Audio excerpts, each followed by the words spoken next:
Communication, marketing, recrutement. Vos besoins ont des solutions vidéo avec Décideur TV, le studio.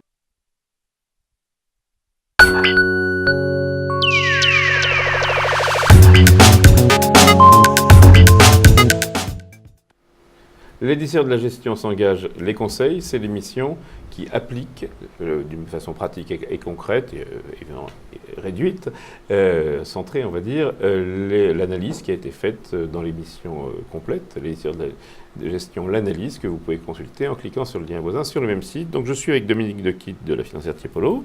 Alors Dominique, très rapidement, un achat fort. Un achat fort après la forte baisse Technip. Ah, Technip, alors. La forte baisse, c'était lié à une alerte sur l'évolution des résultats.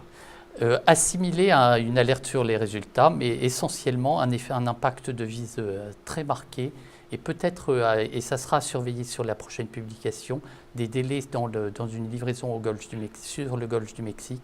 Donc c'est un point à surveiller. Alors c'est cher, c'est pas cher, Technip Technip, c'est vraiment pas cher, mais c'est souvent pas cher. Voilà. Juste pour vous expliquer, ça vaut 13,3 fois en PE 2013, ça vaut 6,7 fois l'EBITDA, et on a un potentiel d'amélioration très, très fort. On le trouve où ce potentiel ? D'abord dans le carnet de commandes record, on sait que les principaux acteurs dans ont émis des avertissements sur les résultats, c'est Saipem, c'est Subsea. Voilà, donc le gain de contrat cette année ne s'est certainement pas fait sur le prix, les principaux acteurs étant eux-mêmes sous pression. Le deuxième point qui est important, c'est l'amélioration du mix, puisque au vu du carnet de commandes, le Subsea, donc la partie la mieux margée, sera en augmentation sur les années 2014-2015. Donc on a des marges d'un côté. Et le marché n'a pas pris tout ça en compte. On a d'un côté des marges à 17%, de l'autre côté des marges à 5-6%. Oui, donc ça va vite. Après, on a un bilan qui est absolument super puisqu'on a du cash, on a une forte position de cash au bilan. On a une exposition à l'industrialisation aux États-Unis, puisque avec l'acquisition de Stone & Webster il y a 2 ans, Technip a acquis des technologies qui sont parfaites pour le shale gas.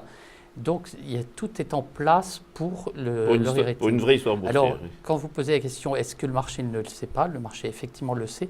La seule chose, c'est que Technip était la seule véritable société qui n'avait pas fait de profit warning depuis le début de l'année.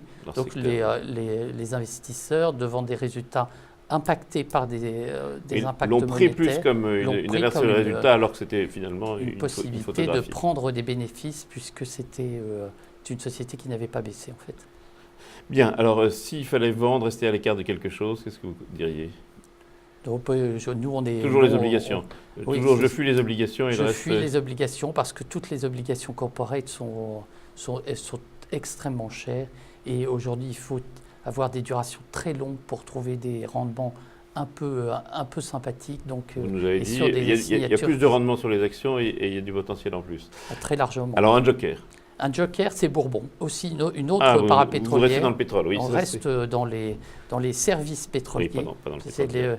Et là, pour rappeler rapidement Bourbon, c'est une flotte qui sert les majors pétrolières et les sociétés nationales, en fait.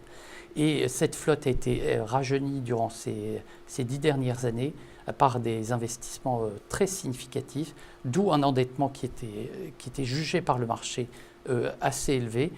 Le nouveau management, le management a bien pris conscience de cet endettement jugé excessif et procède depuis maintenant 6 mois à des ventes de bateaux et a décidé de vendre un tiers de sa flotte et devrait tirer du tiers de sa flotte 1,5 milliard de dollars, donc qui correspond aujourd'hui à la capitalisation boursière de Bourbon. Donc s'ils vendaient le même prix, ça vaudrait déjà le double. S'ils vendaient les autres bateaux le même prix, c'est ça que vous êtes en train de me dire. Et d'autant plus que sur chaque bateau vendu, ils dégagent un peu de plus-value. Ils ne paieront plus de frais financiers. Certes, ils paieront des loyers, mais sur 10 ans. Donc ce sont des loyers qui peuvent être capitalisés sur 10 ans pour faire une approche de la valorisation et qui participent au développement du chiffre d'affaires de Bourbon. Donc qu'est-ce qu'on se fixe comme objectif ? On peut facilement doubler sur Bourbon si le marché prend conscience de cette nouvelle politique qui est prise en charge. Si ou quand, c'est l'avenir qui nous le dira. Merci Dominique et rendez-vous la semaine prochaine. Au revoir.